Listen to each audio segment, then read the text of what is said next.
What is up, everybody? Welcome back to the Mid-Level Media channel. I am Ken, here today to talk about the latest 4K release from Sony, Snatch. This one came out not this week, but last week.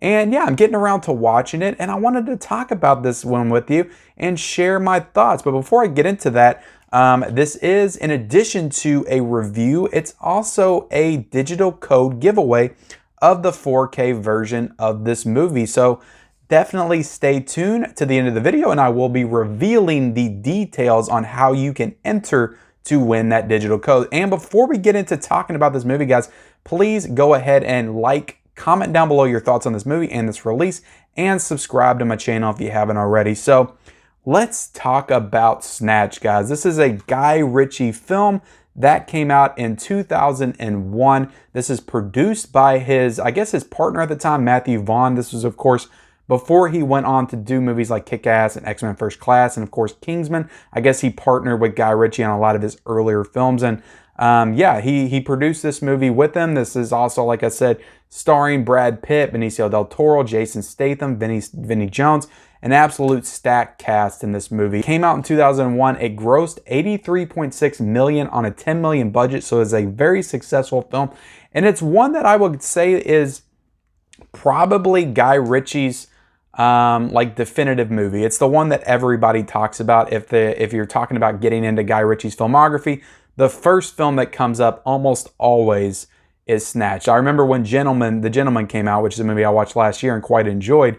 Everybody was saying that was a return to form for Guy Ritchie, back to that Snatch, Lock, Stock, and Two Smoking Barrels kind of vibe that he had back in the late 90s and early 2000s. So this is definitely, I guess, what I would call his definitive movie. This is the one that everybody loves. This is the one that I would say is probably at the top of everybody's Guy Ritchie films list. So I wouldn't really call myself a Guy Ritchie fan. I haven't really enjoyed or liked a lot of his movies outside of The Gentleman last year. I also liked Aladdin, but I don't really count that as like a Guy Ritchie movie, even though he did direct it. But it just feels like a different movie in a different category. I wasn't a huge fan of the Sherlock Holmes movies. To be honest, yeah, I haven't seen a lot of his movies. I've never seen Snatch. This is the first time watch for me. Lock, Stock, and Two Smoking Barrels. I do own the Steelbook for it, but I haven't checked that one out as well. So I can't say that I'm like exactly the biggest Guy Ritchie fan, but so keep that in mind when I'm going into talking about this movie. This movie was okay. It was okay to me. It wasn't great like I was hoping it was going to be. A lot of people talk about this movie. They talk it up. They say it's fantastic. To me, it just didn't really hit. It's really fast. It's really frantic. It's a really fun movie, but I didn't really engage with it as much as I was hoping or really expected to be honest. Like, the cast in this movie is fantastic. Like, you got Brad Pitt, you got Benicio del Toro, you got Jason Statham. Like, there's so many great people in this movie. I was just hoping for a little bit more. I don't know. I mean, I liked it. Like, I enjoyed watching it. It's an easy watch. It's only like an hour and a half, hour and 40 minutes. But yeah, I can't say I enjoyed it as much as I was hoping to. So I was a little bit disappointed with this one. You know, Brad Pitt and Jason Statham, it's cool to see like younger versions of them from the early 2000s. You know, Jason Statham, this has to be one of his first like big starring roles. This was before he kind of broke out and became like the action star that he is today. Probably before he did like the Transporter series and Crank and Mechanic and all of that stuff. So he's really good in the movie. I like Jason Statham, probably one of my favorite characters of the movie. And also, of course, Brad Pitt. Brad Pitt's phenomenal in like everything he's in. And this, of course, is probably like coming right off of Fight Club is when he did this one. So he's a boxer in this movie. So he has that like, he kind of uses, the thing I noticed in this movie, he kind of uses like when he fights, like almost like the same stance that he had in Fight Club is just something that I noticed with the movie, like just when he's standing, has like the exact same physique and everything. But yeah, I liked Statham. I liked Pitt. Benicio del Toro, to me, I didn't really enjoy his storyline with the whole diamond heist thing, that aspect of the movie. And that's another thing about it. It's not a very focused movie. It's kind of all over the place. Like, it's really, I don't want to say hard to follow. Like, I followed it okay, but it's like when you're getting engaged with like a certain scene, they like cut to a completely different storyline and characters. And it just didn't feel like it all fit. Like, I like the boxing storyline. I like the idea of them getting Brad Pitt to kind of throw these fights, and he just wasn't having it. He wasn't going to do it. Then I kind of thought that was pretty humorous. I liked all that stuff, all those aspects of the movie, that storyline. But whenever they cut to like the heist and the jewel stuff and the diamond, I don't know. I immediately got disengaged, and it just made me not enjoy the other storylines well. Even though I know that they all kind of converge at the end, it didn't feel like it fit together with. To me, it didn't feel like a very cohesive story. And yeah, I know a lot of people love this movie. This is a British film, I would say. It's primarily set in London. Everybody has London accents, UK accents as well. Brad Pitt has that like deep Irish accent you can barely understand him, which of course they said was kind of intentional. And just a little bit of a fun fact, Brad Pitt played that character because he couldn't do a London accent, like he couldn't get that done, but he could do the Irish accent. So I don't know, he's really good at doing that accent in the movie. It's really funny. It kind of leads to a lot of real fun gags.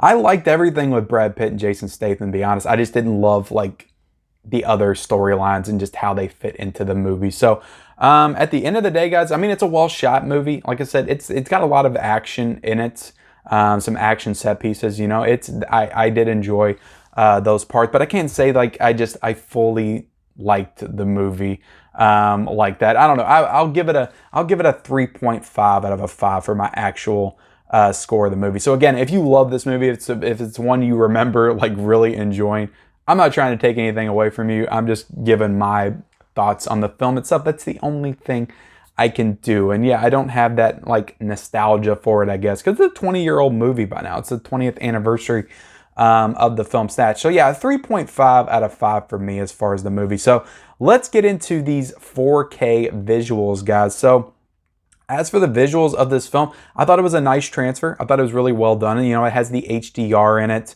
And yeah, it's a solid transfer, I would say. Everything's really crisp. The details are really good. You know, you can see the details in the faces and stuff like that. I thought all of that was really well done. But, you know, to be honest, it's a very gloomy film. So there's nothing in this movie that really like pops. There's just a lot of like, I mean, it's set in London, UK. That's a notorious like dreary area of the world. Like every movie that's in London usually has that kind of overcast and stuff and just a really gloomy vibe and atmosphere to it. And this is no exception. So there's nothing in this movie that really popped with the 4K and the HDR.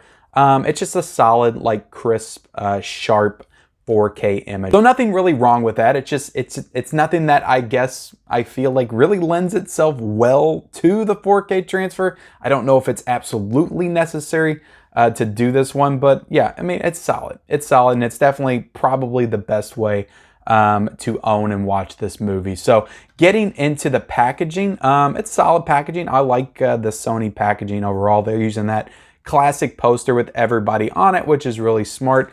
The thing I like the most though is you have actual disc art, and you know I'm going to be cutting into an unboxing and everything.